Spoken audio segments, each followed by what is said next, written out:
The story you are about to see is true. The names have not been changed. It is the tale of a great war.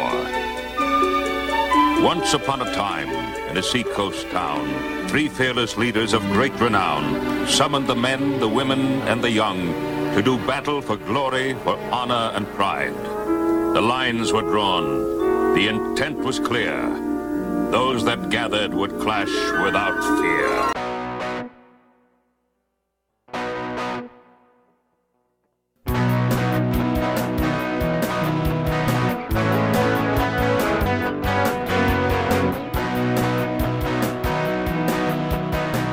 Battle of the Network shows. Join Rick Brooks and Mike Kogel as they explore the TV of the 70s and 80s through hand-picked episodes of their favorite and not-so-favorite series.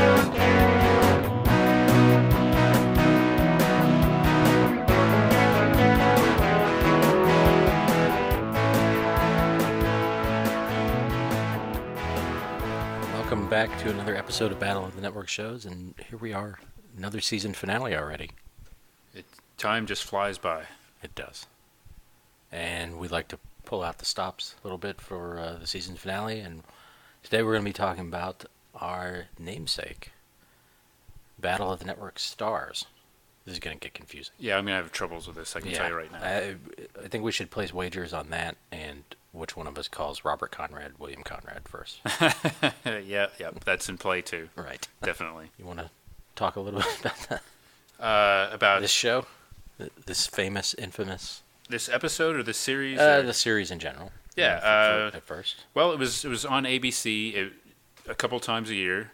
Somebody had the bright idea. Well, it was a good idea to gather celebrities from all the networks, NBC, CBS, ABC, and they competed against each other in these athletic competitions. Mm-hmm. The show was produced by ABC Sports, and with sort of a blend of like the veneer of ABC Sports production values with a kind of a wink. I mean, there's definitely some elements of it that are that seem a little bit not necessarily what you'd see on pro sports coverage, but definitely what you would see on television of the 1970s.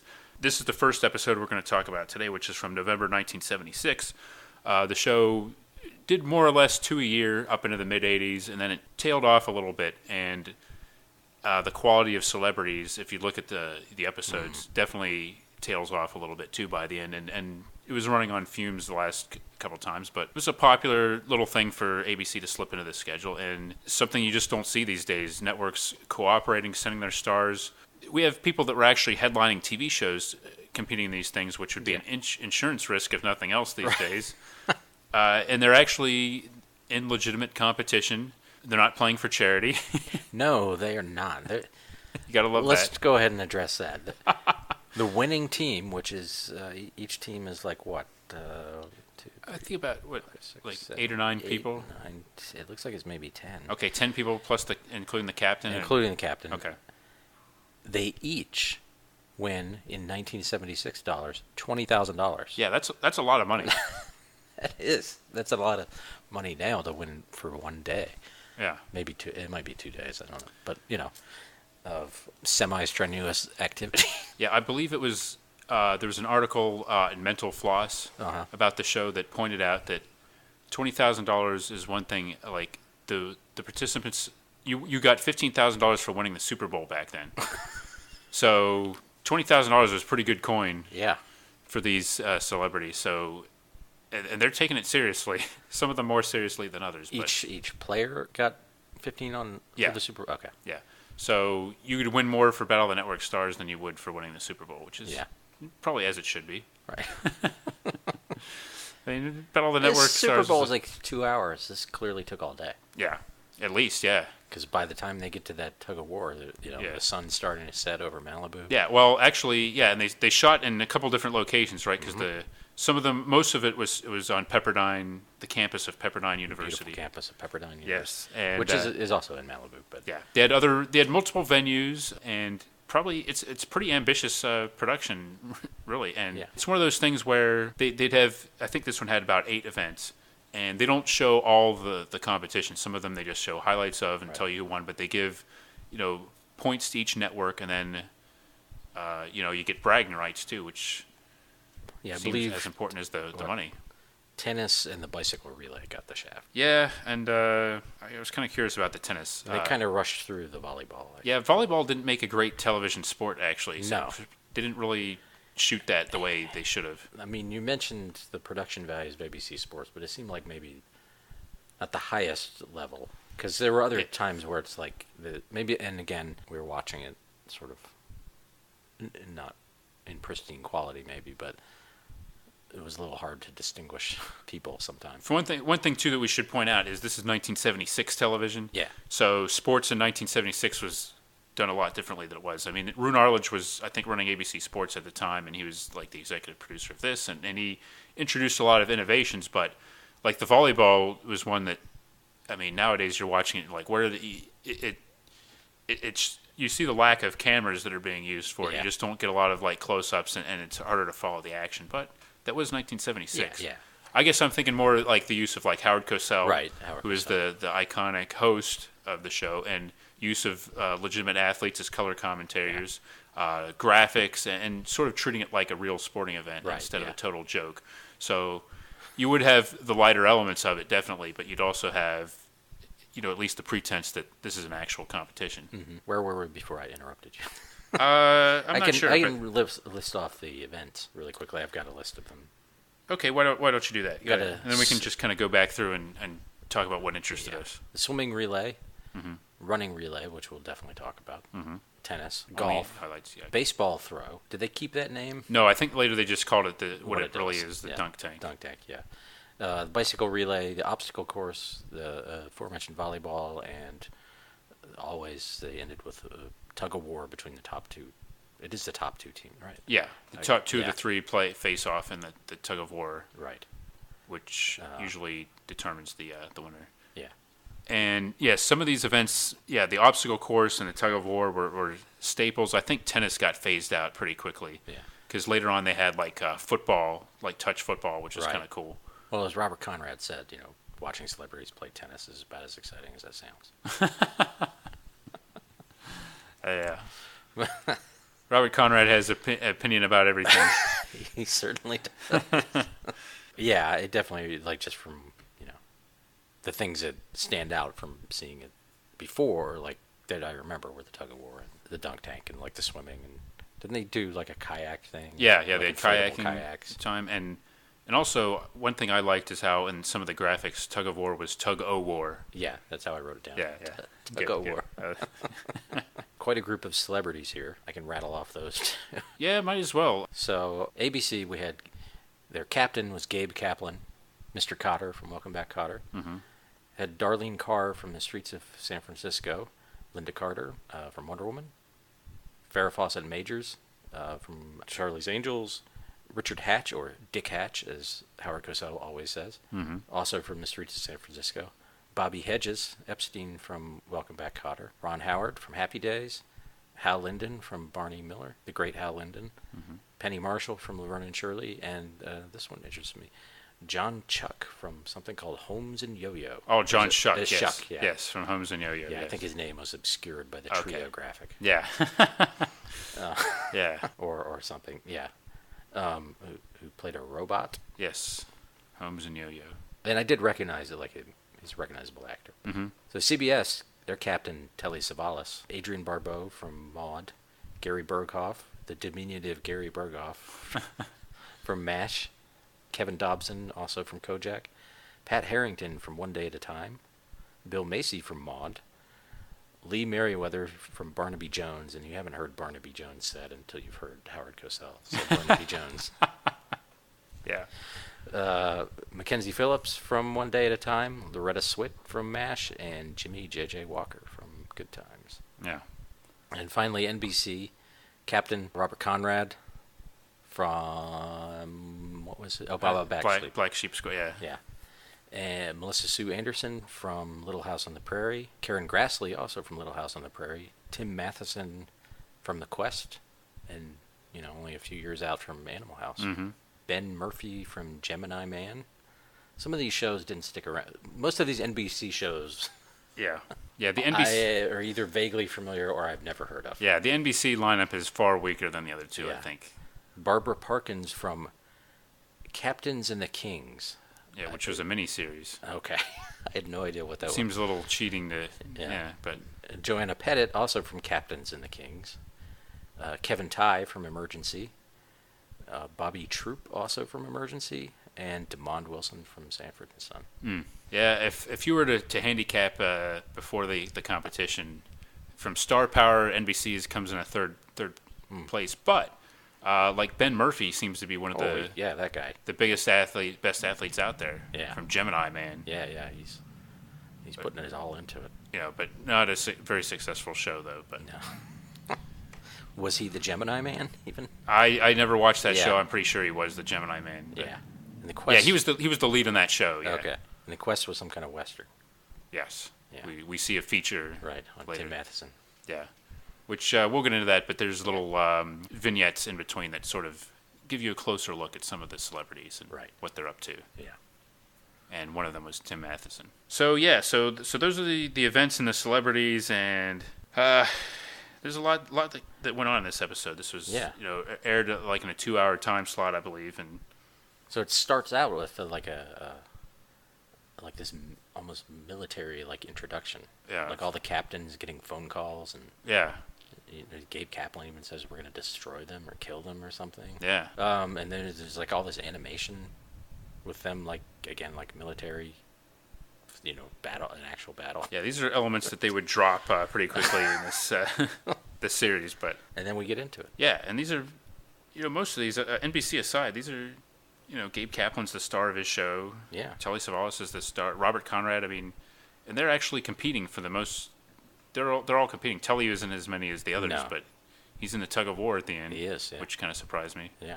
With his glasses up on his bald head. I don't know why he didn't just take his glasses off and set them aside. Right. He didn't trust anybody to hold his glasses. No.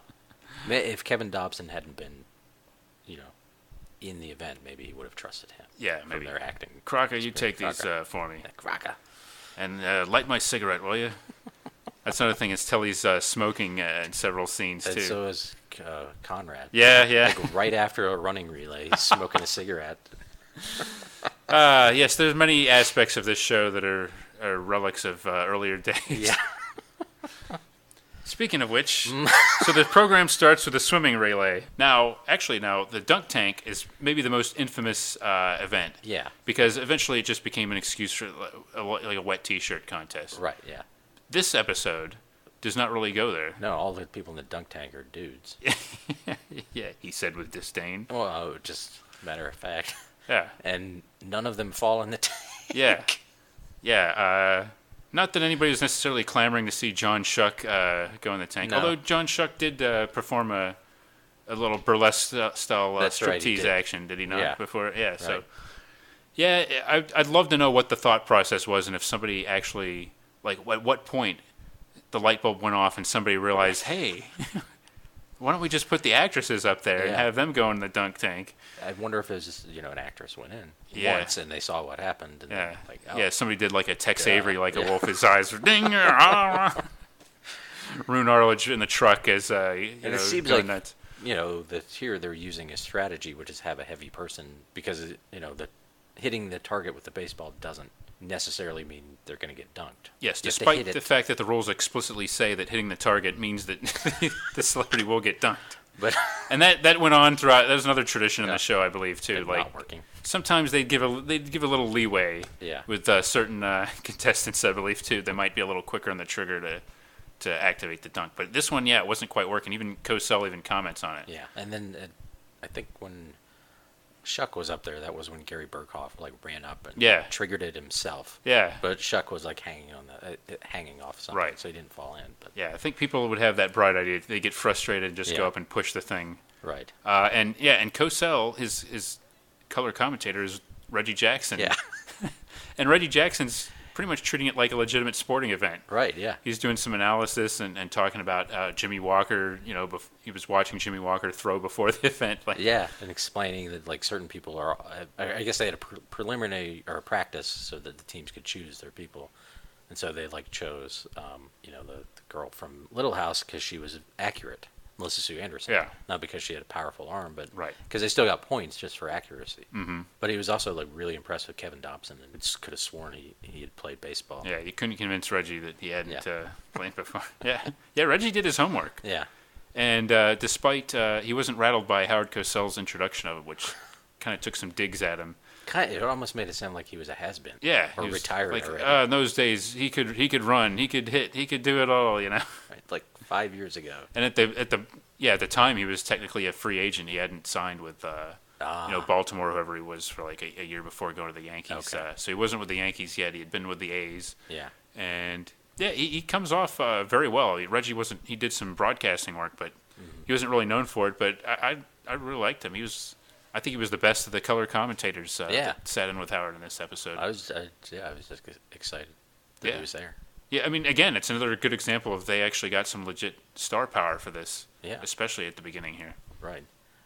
So anyway, back to the swimming. I think Yeah. the setup here was that the swimming is maybe not the swimming itself, but the nature of the costuming Yes. lends itself to certain right, and not just the women. All the men are in Speedos, yeah. and This was 1976. This was a lot of telly. TV. Yeah. Now I know one thing I noticed is like when they're introducing the people in the swimming relay, like most of the men are still wearing like a jacket over them, but Bob Conrad is just standing out there in a Speedo and Yeah, he was showing off proud, his- wasn't he? Yeah. He showed up in a Speedo. Right. He didn't bother changing when he got to the venue. He got up that morning, put his Speedo on. Yeah. Yeah, it It was was just another day in the life of Bob Conrad. exactly. Yeah. Yeah. So and the camera does not shy away from spotlighting some of these, like a Linda Carter, say, Right. or an Adrienne Barbeau, and this Yeah. is one of the hallmarks of Battle of the Network stars. Let's face it. Yeah. And the women are in one-piece bathing suits, but they are Yeah, they're tight. yes, onesies. yes they are. Yeah. Folks can get the Right. the Yeah. idea, I We believe. don't need to. Yeah. Yeah. I don't remember who won. I Yeah, wrote down who won. As these far as things. individual events, it's kind of hard to remember. I think it was Tim Matheson won it, helped NBC win it, I believe. Yeah. And that's the one thing that stood out there because I think like any good sporting event, we need to craft the story of this event. Yeah. Is that ABC had been ahead, but then Bobby had just failed. Yes, he died. Yeah, Cosell ripped him. Yeah. Robert Hedges is dead. Yeah. He dies. Yeah, and then he makes reference later to ABC managing to, try to overcome the. The failure of Hedges. Yeah. Yeah, no mercy. Yeah, he tells it like it is. Yeah. And was it during that or right after we got the first of these little vignettes? I think it was right after that. The one where. Linda Carter. Yes. And to help out Howard with these, they brought in known celebrity gossip, Rona Barrett, to do her thing. Yeah, Rona Barrett was a very big TV personality back in those days. Yeah. And she was kind of like, I guess, sort of taking the baton from like Hedda Hopper and people like those. But yeah, she supposedly had the scoop, and she was a very big name in the late 70s and early 80s, especially, I guess. So in her bits, which are like filmed, it all seem to be like she's sitting somewhere and kind of looking coyly at the camera and giving us, a little bit of information. Sometimes in that sort of gossipy way. Yeah, I don't remember what stories Rona Barrett broke. I don't think that she really had a lot of insider information. No. But she's acted like she did. Yeah. And the other ones seemed okay. The Linda Carter one seemed a little, I don't know. Both her part and Cosell narrating just a little obsessed with her body. They kept using the word body. Yeah, that set a tone for the whole show, didn't it? Yeah. And then some of the other vignettes, they were a little bit more professional, but that one Right. seemed a little Like I wrote the exploitation. word gross. Because there was something just, especially Cosell, but her too, just it's I don't know, it was weird. And then they, the story itself was fine. It just showed the workout routine she had to do for Wonder Woman, which was like 3 hours every day or something, and Yeah. involved some weird bungee cord contraption, like a trampoline and a bungee cord, and doing flips. And, Yeah, I'm sure that was highly developed by science and yeah. And then ergonomic research. She had to give some answer about being beautiful, and she gave a very earnest answer. But it was just it was like, well, I don't care. What you think about me doesn't matter. And something about it's just who I am. But and I can't control the God or DNA or Don't whatever. hate me because I'm beautiful. Yeah. It was a weird segment. It was a weird segment. Yeah. So then we went into the running relay. The running relay. I mean, Cosell quotes Keats, I believe. Some his really introduction to it, which is bizarre. Yeah. And it's like this is like an 880 or 800 yard relay race, and Bruce Jenner, then one of the big one of the biggest sports stars, and Mark Spitz. Right. Another huge Olympic star was the color commentator for the swimming. So yeah. ABC was at the time was the Olympic Network, and so Bruce Jenner, that would have been like when were the Montreal Olympics? I guess that would have been the '76 Summer Olympics. So this was like the same year as that then. Yeah, it would have been like just after them, I think. Yeah. Right. So that's a pretty big deal. Yeah. Yeah, it was pretty good stuff, and I guess they were grooming him for more television work and things he would do. Like in later years, O.J. Simpson would be on the Battle of the Network Stars, and they kind of did a similar thing with him, kind of bring him into the ABC Sports family. And so the run relay gets a lot of the celebrities into the same place. That's why some of these like running and swimming events, they're kind of cool because you get to see a lot of them, even if it's only for brief periods of time. But yeah. This was maybe one of the more infamous moments in the show's history, I think. This event. Yeah, the race as you're watching it it gets pretty exciting. Mm-hmm. Just because in the NBC leg, Robert Conrad hands off to I think it was Joanna Pettit. Yeah, and they trip. He knocks her over. Kind of looks like he's like doing who was it? Mary Decker in the 84. He kind of like knocks her over. It looks like, but I guess it was right. I'm sure it was an accident. But and they were in the lead. Yeah. And then ABC moves ahead of them. Mm-hmm. And then she hands it off to Ben Murphy, the Gemini man. And that guy, Richard Hatch, I think, is the other, and he just blows past Richard Pat. I mean, it was really impressive. Yeah. Just as a thing to watch. Right. This is his time to shine. And then Telly Savalas, CBS, I mean, they were nowhere close. He wasn't even directly affected by. But apparently it offended his Greek heritage. Yes. That it appears that Murphy got the baton before he should have. Which he did, yes. He did, yeah. Telly's a true sportsman. Right. He wants to see the games played the right way. Yeah. He's the Greeks started this whole thing. Right. As he points out with the Olympics, so he felt compelled to point this out. Yeah. I don't think it worked out quite the way he intended it, though. No. So it gets a little heated there. Yeah, I think his contention was that NBC should be disqualified. Yes. Yeah. And I can see some validity to that argument. Yeah. It was definitely a blatant infraction of the rules. Right. Robert Conrad is not happy. Robert Conrad he's not happy at all. And he thinks the idea of disqualifying them is ridiculous because they're not professionals. Yeah. Yeah. They're actors. And he makes some reference to them changing. They changed the rules because they didn't want like staggered lanes or something like that. They didn't want staggered starts, and they changed it at the request of, I think it was ABC or CBS. Telly. Oh, it was for Telly. Okay, so he's upset, and he's just kind of ranting and seems to. Right. He comes off like he's taking it way too seriously.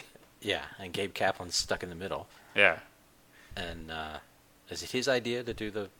I think it is. He's trying to be like peacemaker a little bit. Yeah. And Howard's there too. Yeah. Like they're all and they've got what do they call him? The rules commissioner or the competition commissioner. Right. Howard Katz comes down and makes a ruling, and Howard Katz actually was with I think it's.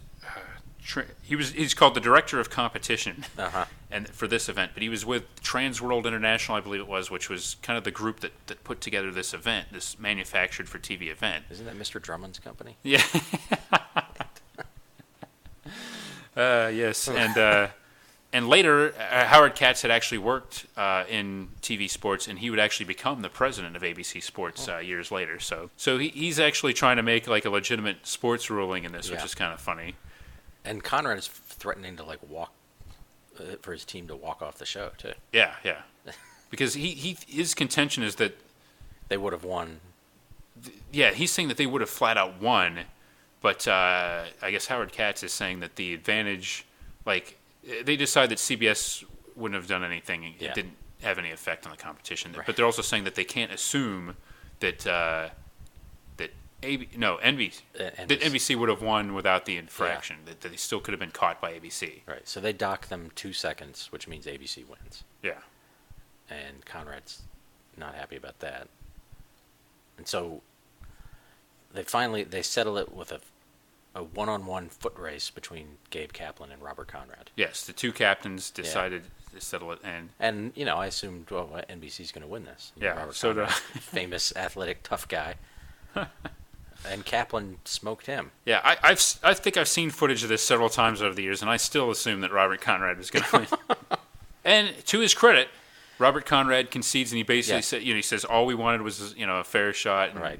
Says as long as it's decided on the track, he's happy with it. He says so. Yeah. Good for him there. At least he showed some class. He's got honor. Speaking of showing class, should we talk about Robert Conrad's comments that he makes when in the heat of the battle, when he says, Telly Savalas had mentioned he's Greek, and so Robert Conrad is basically laying everything down. He's like, oh, Telly's Greek, he's right. Look at the competition. He points to Gabe Kaplan. Gabe's Jewish. He wants to arbitrate. And I'm German, and I want to kill everybody. And then Pat Harrington comes out of nowhere, sticks his head, and goes, I'm Irish. I'm looking for another Mick to fight. Like, what? And today's scenes that would never make it to air, in 2017, but this is 1976. And Pat Harrington's one contribution to the entire hour-and-a-half show. And I didn't even know it was him.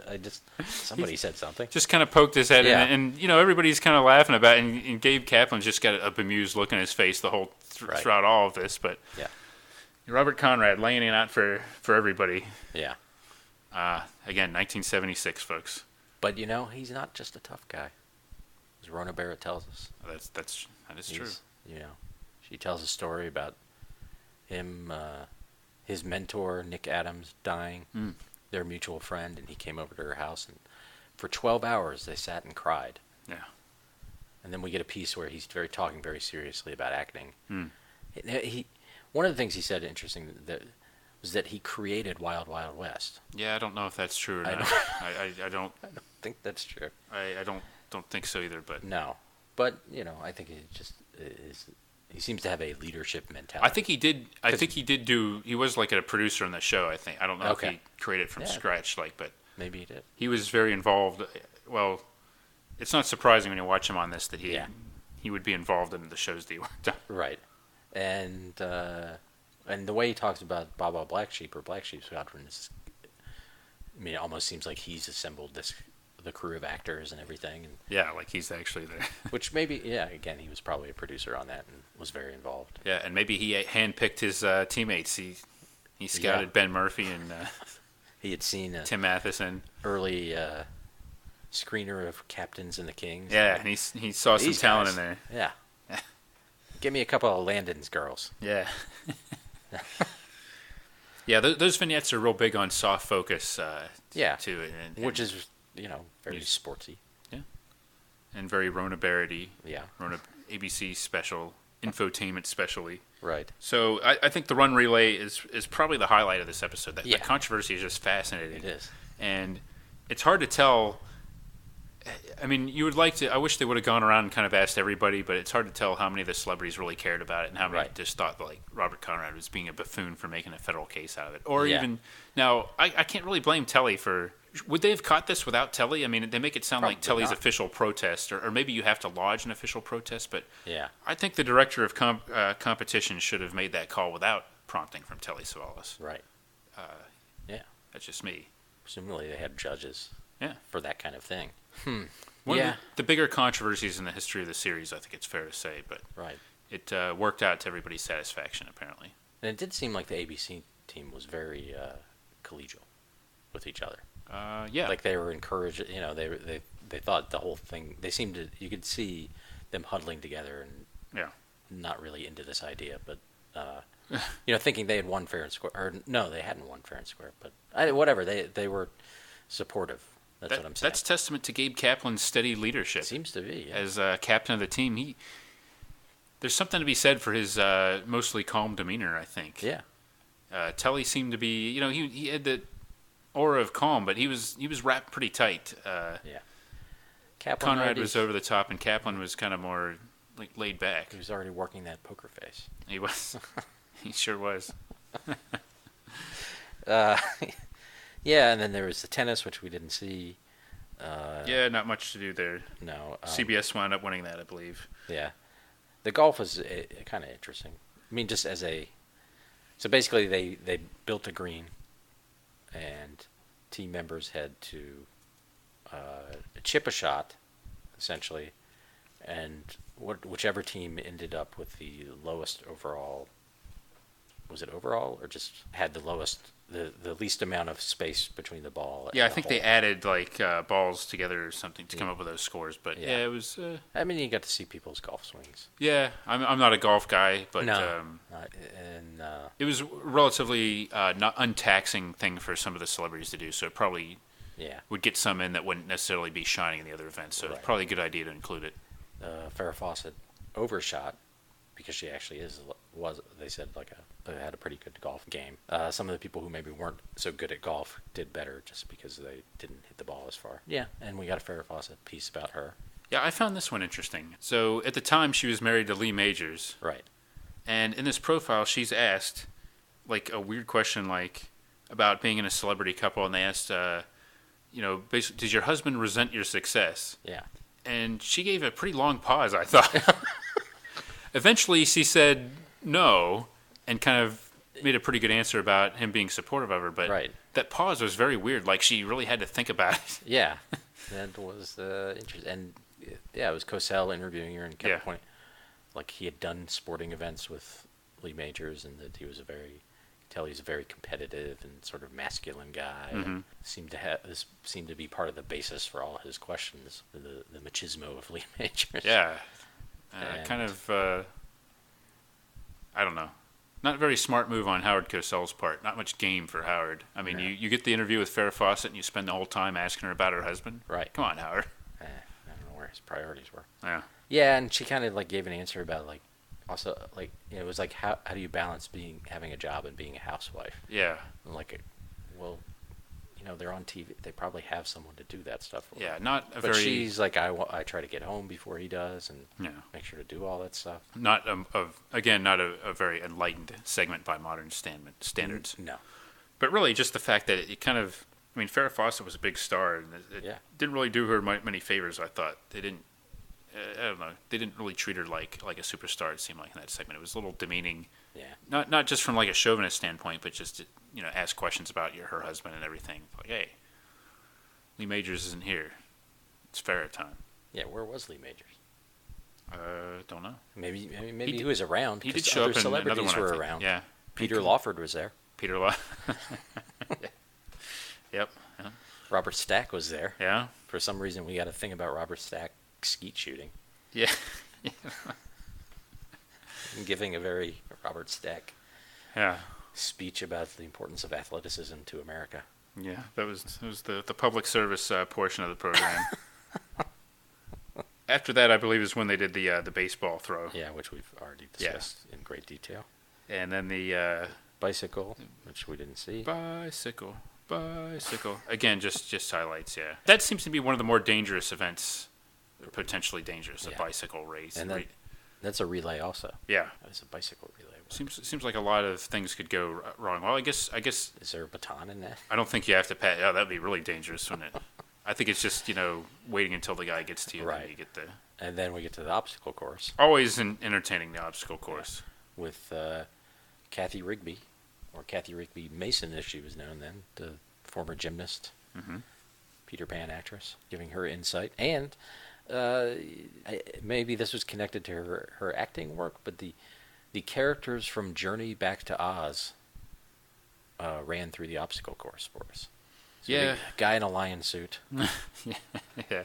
guy in a Tin Man suit, and then for the more difficult parts, the Scarecrow. Well, he didn't have any brains, so Yeah. they just have him do the hardest stuff because he wouldn't object to it. Right, and if he fell, he just Yeah. put him back together. Yeah, I guess they always have to do that demonstration so you can see Yeah. somebody doing a dry run through the course. And those but- weren't the only like characters, right? Like Goofy was there. yeah, that's right. There were Someone there were else. some too. other ones walking Yeah. around. What that was about? It like Pepperdine too. Like, Yeah. It's not like a natural really No, and thing it's for not. these other characters to be out there. It's not. ABC didn't own, or Disney didn't own ABC. Yeah. Then. There must have been some other event going on at the around here that maybe they just like kind of wandered over. I don't know. Malibu mascot weekend. Yeah, yeah. Who knows? Yeah. Rona Barrett should have investigated that situation. Yeah. I don't think she was even at the event. No, for shame. Yeah. Rona Barrett wasn't at the event, but you know who was? Dr. Joyce Brothers was at this That's event, right. Yeah. providing some analysis of celebrities and competition and Right. Sociological. Yes. And it wasn't really. Wasn't necessarily a flattering portrait. No, of again. celebrities. it was a little. Hey, she's like Howard Cosell. She tells it like it is, right? Or the audience. She was like seeing people like Telly Savalas fail made the audience feel better about themselves. Yeah, yeah. That's an interesting interpretation. People they see put on a pedestal then fail, then they can go, oh, they're like me. Yeah, I think that was the gist. that's the appeal of this. And then she kind of muttered, or they just like seeing Linda Carter in a swimsuit. Right. Either way.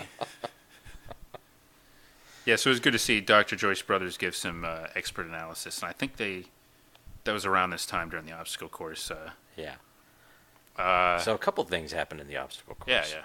So ABC won, Mm-hmm. mostly due to the surprisingly athletic Penny Marshall. Yeah, Penny Marshall.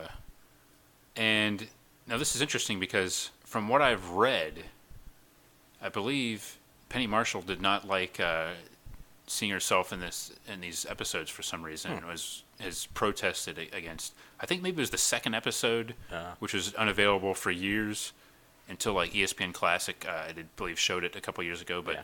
The second one was very rare, I think, for that reason. It wasn't rerun. I had heard a rumor that one of the reasons was Penny Marshall was like objected to the reruns being shown, but I think she comes off pretty well. I mean, like you said, she gives it her all. But the other interesting thing, again, part of crafting the narrative of this, Bobby Hedges injured his hamstring. Yeah, and Gabe Kaplan says we can't lose Epstein. Yeah. And I don't know if he's talking about the show or the. Yeah, I think he might have. Event. Didn't he clarify something like even more than the race or something? Yeah. We can't lose Epstein. You know? Right. Gabe putting everything in even perspective. Cosell, who of course had been so harsh on Bobby Hedges before, was concerned, but he also said, without Hedges, the whole thing falls apart. I know. The guy was trashing in That's typical Cosell. A front runner. He changed the wins, but yeah, he was unclear at first. Yeah, I believe he identified as possibly some kind of shin injury. Yeah. In the fog of war, it's often difficult to discern what these injuries are, but it was later determined. Yes, it was a hamstring injury, and inspirational performance by Bobby Hedges. Right, because once we get to the volleyball, there he is again. Yeah. Like I thought he was out. It makes me wonder about the time frame of these, and I think. But they mentioned in the. Now that could have been recorded later. Cosell does say Hedges return, mentions that he came back, and they mention that again later. Now, this is one thing I don't know about Battle is whether they. I don't think they show the events necessarily in the order that they're run, and sometimes they don't really know that, and I'm not sure what the shooting schedule is for these events. But yeah, Bobby suffered the injury, but overcame it, and. Were you going to talk about the Kevin Dobson bit? Just the profile of him? Didn't they kind of cut to that, like in between heats and? Right. It was a very. I thought it was interesting. He was very enthusiastic, and he embraces says, "My name's Crocker." He embraces that role of Crocker on Kojak. Telly's sort of a good mentor for him in terms of how to deal with fame. And, and also, they showed his family. And everything's about that. That came off pretty well. Yeah, we're seeing a he pattern a little here. Serious in a lot of more serious than maybe when they were introducing the running relay people and everybody's like doing goofy dances and stuff. He's just like, put up his hand. He was kind of more business. I think it's definitely a trend that the male vignettes are come off more serious and sober than the female vignettes. It seemed like they took those a little bit more seriously. And so when, because the last one is the Telly one, right? The last vignette? Yeah. Yes, that was.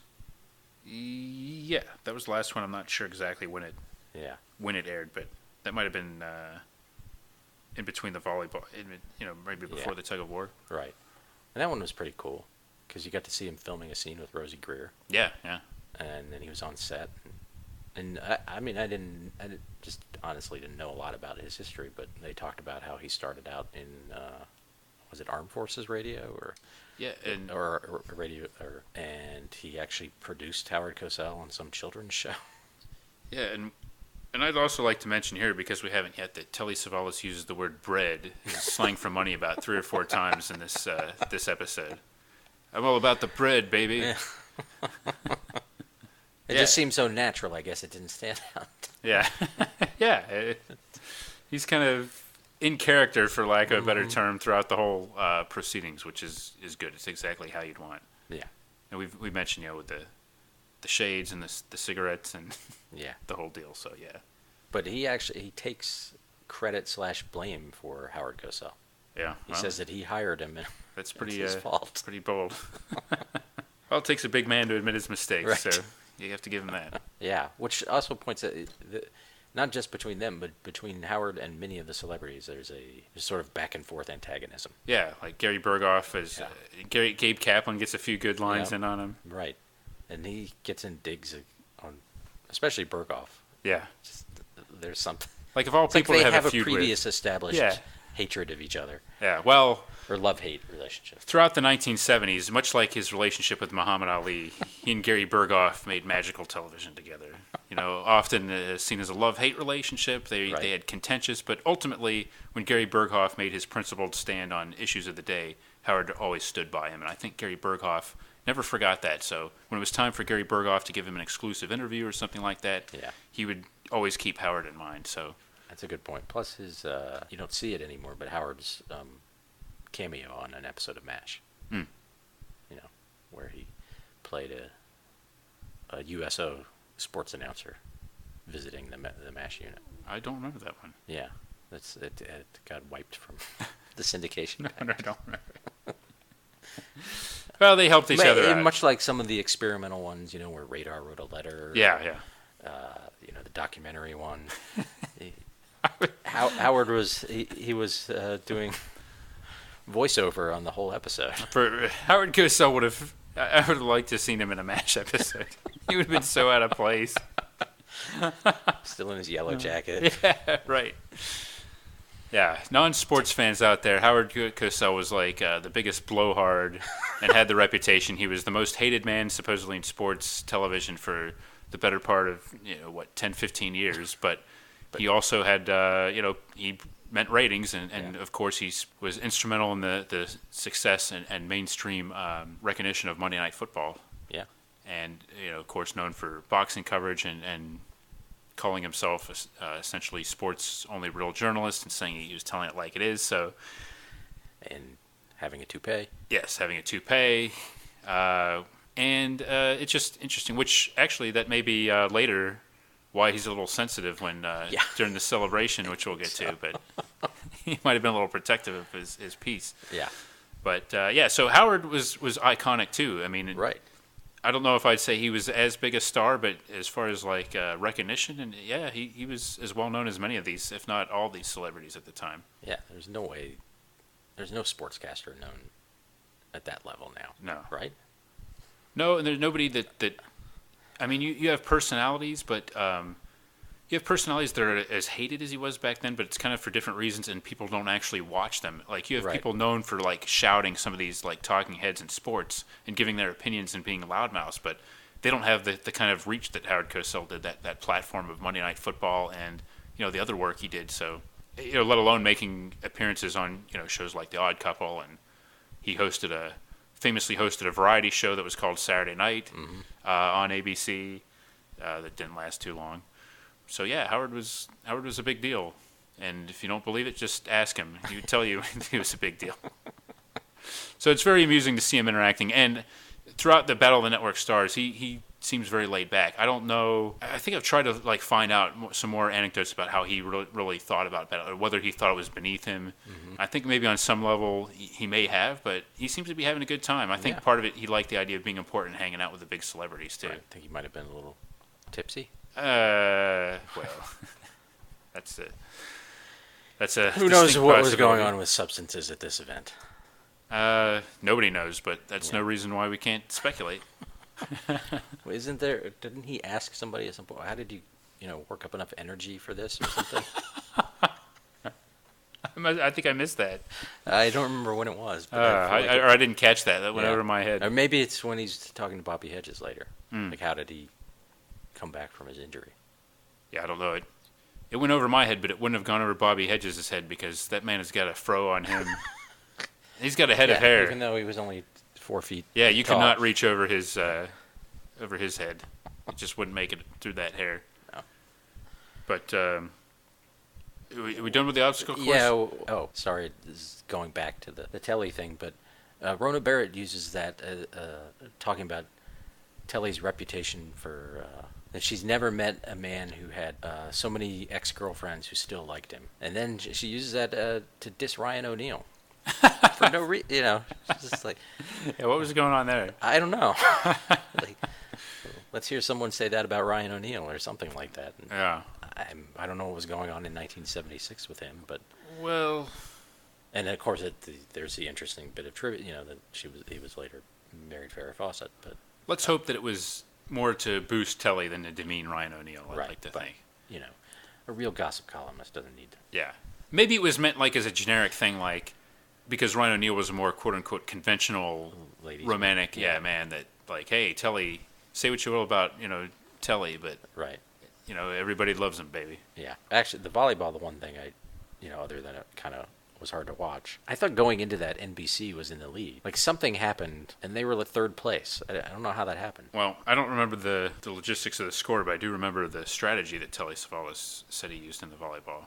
Yeah. He says that they threw the game because he wanted NBC to finish in third. Yeah. Because he wanted to face off against ABC, the weaklings, in the tug-of-war. Yeah. So he wanted... Wait a minute. I guess CBS... Because it was ABC playing NBC, I guess, in the volleyball? No, it was CBS and ABC. Well, then how did NBC get involved? I don't know. I don't know what happened. So something happened in the volleyball to them. Yeah. Maybe they lost to one of Well, those I think teams. maybe it was a round robin. Yeah, okay. I guess of some kind, because we didn't... Right. Again, we didn't see all and that. Supposedly Jimmy Walker was going to spike the ball, but we never saw that either. Yeah, so Telly's contention, is that it was strategy, baby. Yeah, he wanted to play the weaker team. I want to play the weaklings. Yeah. I want to pull against the weaklings. I want them in there. He doesn't want any part of Ben Murphy. No. The Gemini man. No, sir. So Telly, once again, showing that he's thinking several moves ahead. And whatever he did, it worked. It did, yeah. I don't know. Still a little confused about the... He maybe slipped a bribe to the director of competition. I don't know. Right. He got the matchup he wanted in the tug-of-war. I'm not sure why he thought they were weaklings either, because they did fairly well for a lot of it. So yeah, he thought ABC were weaklings. Yeah. Well, he could have been thinking that Bobby Hedges is injured, and without him, as Howard said, the whole thing goes down the tube. So that might have been a key part of his thinking. Yeah. And Howard might have been right, because when we get to the tug-of-war, Bobby Hedges is the hero of the tug-of-war. Oh, Bobby he's working his tail off in the tug-of-war. Of course, people know what a tug-of-war is, I hope. But at least in this one... A fine song by Paul McCartney from the album of the same name. People know what a tug-of-war is, I hope. Yeah. Some of that's in parentheses. That was the B-side. Yeah. So in this one, there's the rope, and it has to get past a certain point on either side to choose the winner. No one fell in the pool of water. No. That could have happened. It's on the beach. This is one where they moved to a different location. Yeah. On a beach in Malibu, and I think they have 8 people on each side, something like that. It's something ridiculous. It's not the full team, but it's close. Not the full team because Bill Macy, from Maude, right, world-class athlete, Yeah. for some reason, inexplicably sat this one out and decided to just coach the team instead of getting in there and pulling. But He's walking the line and yeah, yelling encouragement. yes, doing a fine job. And Bob Conrad does the color commentary. He does, and he's analyzing it, and he's very frustrated by the strategies of some of the participants, isn't he? Which, one, he seems to be right. Yeah. But two, like it surprised me. I don't know. I don't know tug-of-war strategy, but they both like immediately both teams just sat down essentially in the sand. Yeah. And it's sand, so it's hard to stand in it. But right. It's like they started acting like you think they would after 10 minutes. They're right. like, well, let's just go right to this and act like we've been doing it for 10 minutes. Right. And his point was if they stood, they would have more leverage. Yeah. And be able to use their legs. Yes, and he was glad to point that out. And yeah. Pretty satisfied when he seemed to be It seemed to work ABC, and he was definitely rooting against ABC. Yeah, he did say that. Yeah. What was he rooting against ABC or CBS? No, he had it out because he blamed Kaplan for the whole controversy, even though it wasn't his fault. That was weird. Yeah, that was weird. And because he actually wait a minute though, didn't he say that he gave Jimmy Walker advice to? Jimmy Walker was on. He was on CBS. Yeah. I thought he. Okay, yeah. So you're right. You're CBS, right. Yeah, because he actually, or even said that on mic. Maybe Jimmy, go tell. Go tell them to start standing up. Like what? So he wasn't the most impartial, but no. At least he explained why. As Cosell later mentioned that Conrad was rooting for, as he explained why. So, but this is great television, though. It's people just straining and grunting and. It's kind of that, thrill of competition kind of deal, and they get, lots of good footage of everybody looking like they're working. On ABC, at the front is Bobby Hedges, and at the front of CBS, they have Kevin Dobson. Yeah. They just play it like it's a struggle between those two. Yeah. Which they're definitely working it. They are. Yeah. And, who else I was impressed by was Hal Linden. Yeah. He was in there, and here's one of my favorite quotes for some reason. I don't know what this means. Right. But so Howard Cosell, and this always happens each event when you're the tug-of-war. You sort of run out of things to say, really. Right. But so they're showing him, and Howard Cosell is like, Hal Linden, playing the role of Barney Miller, and then some. I don't know what that means, but I think it's great. Playing the role of Barney Miller, and then some. That's why Howard Cosell was the preeminent sports journalist of his day. Then some was someone he played on a TV movie. Yeah, then some. Then some. It was like a TV movie, I don't know, about some detectives, and it was... Yeah. The detectives in this precinct have some crazy names, I tell you. Like, who and then some. Yeah, exactly. So, anyway, ABC won. Thanks to Bobby Hedges coming back. In the end, he had an arc of failure in the swimming relay to being injured, and then his heroic comeback. Interesting. Yeah, I don't know if that was manipulated or if maybe it just worked out that way. Yeah. But ABC Sports was He's an actor. That injury could have been bogus. Yeah, that's a good point. Yeah. Rune Large and ABC Sports were known for trying to pioneer storytelling in sports, and that I wouldn't put it past them to have manipulated events. Right. Not to mention the fact that their network winds up winning, which is another cool thing. Yeah. That NBC and CBS allow their actors to be on this. Right. On an ABC program, and this series did spawn imitators over the years. There were other sort of competitions and mostly specials.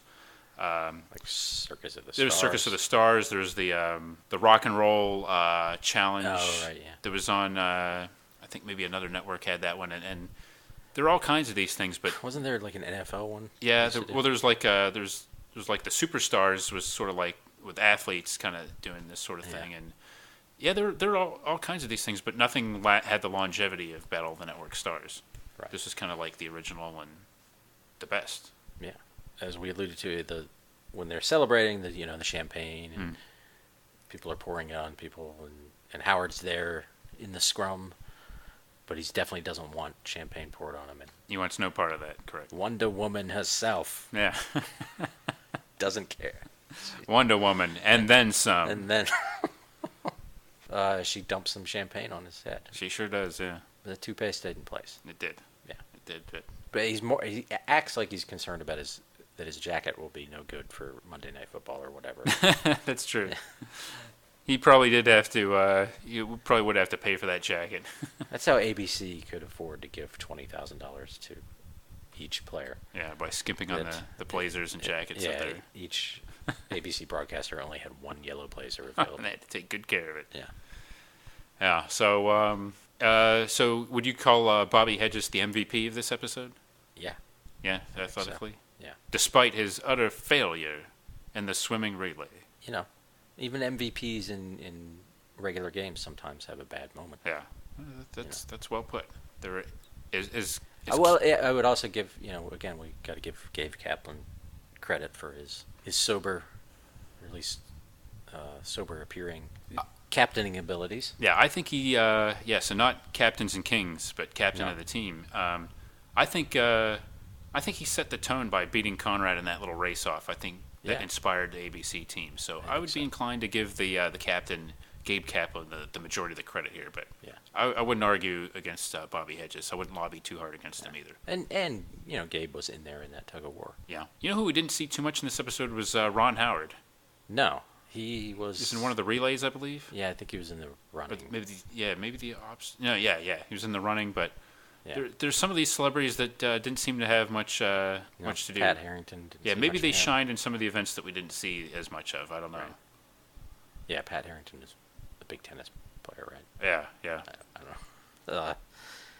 Yeah, some of those other people, and I'm looking at the list now just to see who else made an impression. Kevin Ty didn't do much. Joanna Pettit was known just for being in that exchange with Ben Murphy in the relay race, but otherwise the captains and kings ones didn't make much of an impression. Bobby Troop didn't. I don't even know. Yeah, I don't remember seeing him in any of the events. I think Damon Wilson was in the golf event, but Damon Wilson, he did get an on-camera.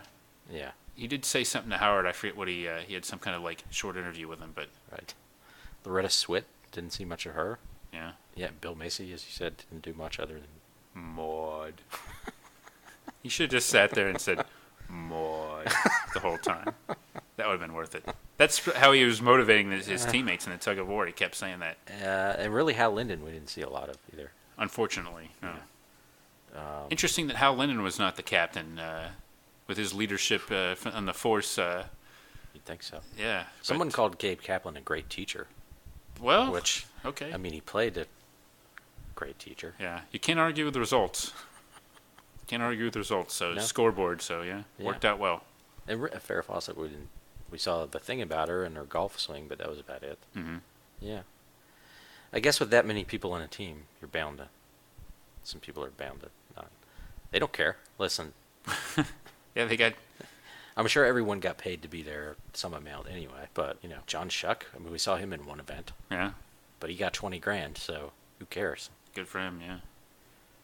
And I'm sure he was fine. And he made quite an impression in that one event.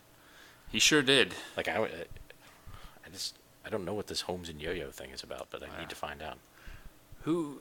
Yeah, like I think it's I think it's one of the more notorious flops.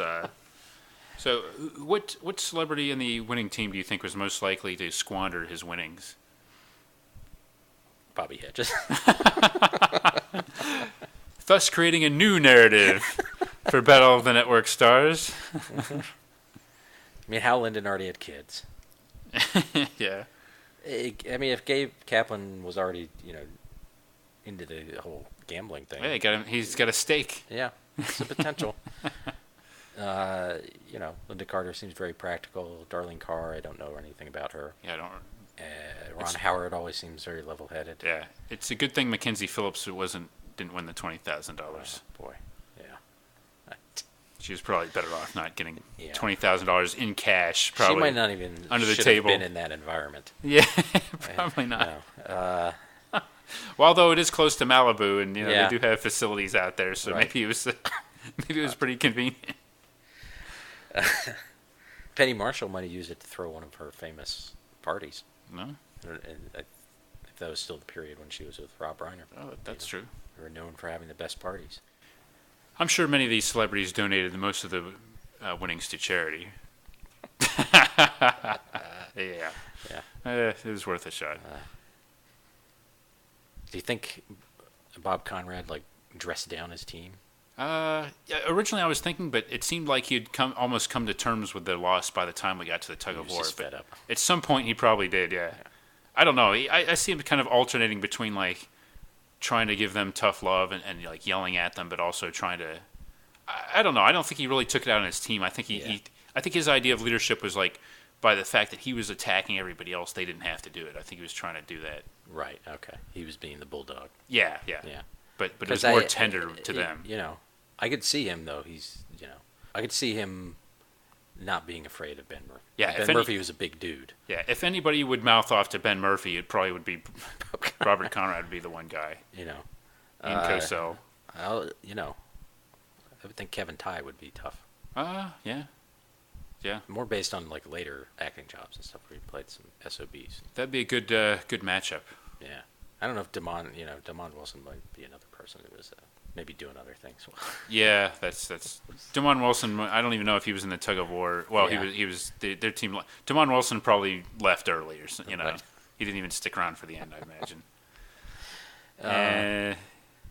So yeah, and once again, NBC pretty much the big losers, like they were in TV at the time, I guess, because they didn't make it to the tug-of-war. Nope. We don't remember half the people in their team. Nope. And one of the more star-studded episodes of the entire series, NBC couldn't put together a decent team of superstars. It's sad, Maybe but NBC true. didn't care. Maybe they were You think they were sandbagging it? We'll maybe send they you. didn't want to go. Bob Conrad was insistent on going because he could tell this was his kind of deal. Yeah. Competing and Well, stuff, and then he just had to assemble a team from. They're like, well, we want people to see these shows. off the top of my head, I'm not sure who else they could have sent. Really, I mean, Peter Falk, Jack Klugman. Maybe not the best. Jack Klugman as the captain of a team would be good. Yeah, that would be good. Yeah, I don't know what else was on that year, but I mean, Emergency. I guess that's the other hit show. Well, Little House. Yeah, no, this would have been. Landon would. He must have been at one of these at some point, right? I don't remember. Now, yeah, I guess that's something we could touch on. Is some of the more notable celebrities that showed up. I mean, later you had. I remember Scott Baio, I think tearing through the obstacle course, but he was 18. Right. So later on, you'd get Leif Garrett or something, or Scott Baio, kind of using their young legs and mop it up on some of the others. But yeah, you'd get the likes of Heather Locklear and Heather Thomas. Lee Majors did show up, I think, later, and Tom Selleck. Gonzo. Oh yes, the Muppet was very good. Yeah. Oh yeah, Gregory Harrison. Yes, I apologize. And his. Pernell Roberts. Yeah, I think he Trapper was. John was I think in. he was a captain. I think he was actually in the dunk tank one year. Yeah, but from Chips. The woman from Chips. Oh wow, Randy Oakes. Yeah, she was on it a lot, right? That's right. Yeah, I think.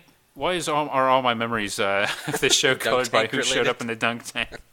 Well, those are the clips that are easier to find on YouTube. Yeah, I think you mentioned Aaron Gray in the dunk tank. For some reason. In one of our other episodes. Did I? Huh? I don't know. I remember Jan Smithers from WKRP. Yeah. He was on one of the episodes. And Billy Crystal did color commentary. I think maybe in that episode, actually. Yeah, and he was doing it with Howard, and I just remember he was actually making Howard Cosell laugh out loud. Yeah. I mean, Cosell does seem to be having a good time when he's announcing. He does, so, So he likes working with the other people. But yeah, O.J. Simpson would show up, and pretty much until the mid '80s, they had good casts for these. Yeah, I know Ricky Schroeder did because I saw a picture of him recently. Yeah, because I'm assuming it would be a clearance nightmare to put these out on home video, but they weren't in circulation for a long time. Trio showed these, and ESPN Classic in recent years has showed these. And I mentioned, the second episode, which was called Challenge of the Network Stars, I think, that was really rare for years, but and now it's a little bit easier to obtain. Speaking of the clearance, this one, all the music was popular music of the time. Yeah, they used a lot of disco and stuff, and not overdubbed. Now I think. This is the Trio. We happened to watch a version that was sourced from Trio. I think the ESPN Classic versions, there's a lot of heavy music substitution. especially like the music they would use going like intros and outros going into segments. They have like generic music overdubbing a lot. So that's what happens when you don't show it on something like Trio, which is no longer around, but show it on ESPN. They get lawyers involved. All that sort of thing. So if you have a chance to watch them, try to watch the ones that were sourced from Trio or original broadcast Night of Broadcast copies, but they're around. So Battle of the Network stars, great series. I highly recommend any of these, and we got to give it some credit for helping inspire this podcast. That's right. Thank you, whoever came up with this. Thank you, Transworld International. Yeah, Mr. Drummond. Yeah, Mr. Drummond. TV arm of. This episode brought to you by Rona Howard, Conversations, a collection of intimate conversations between two of TV's great talkers, new from Random House. This episode also brought to you by Speedo. This episode also brought to you by Ever Ready Batteries. Come on, Kaplan, Conrad dares you to knock one off his shoulder.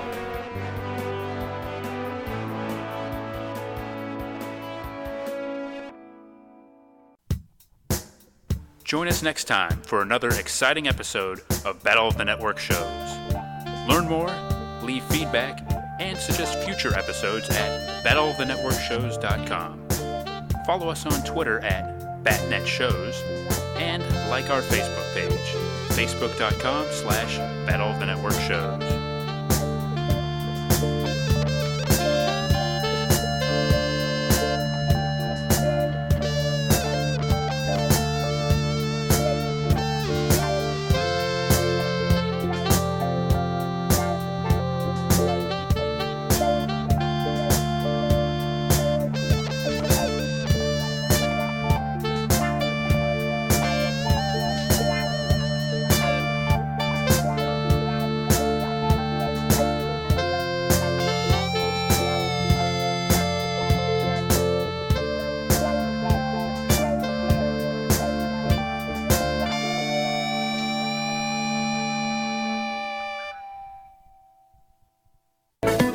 Beginning, I thought this affair would be a laugh. Just a chance for you folks to see the primetime stars of television doing things they really couldn't do that well. It hasn't turned out that way. They've grown a togetherness and a competitiveness. Well, we're with the losers now, and they showed nothing but class from beginning to end, led by their incomparable leader, Telly Savalas. Well, we're not losers. We're winners. Howard, I have to give this to this man because it was a magnificent fight to the last. We got a little lucky, I think. We had a little momentum going, but they dug in with every ounce of strength they had. And we did it again. They might win, but we were lucky. Thank you, Gabe. What an extraordinarily beautiful moment, Gabe. We'll treasure it always. May I present this to you, and this time pour it on Linda Carter's head. Can I ask you something? Yes. You're trying to tell me something with the warm champagne. Only thing I'm trying to tell you, Telly, Gabe, and Bob Conrad, too, is that in the years to come, some will think today was the highlight of your respective career.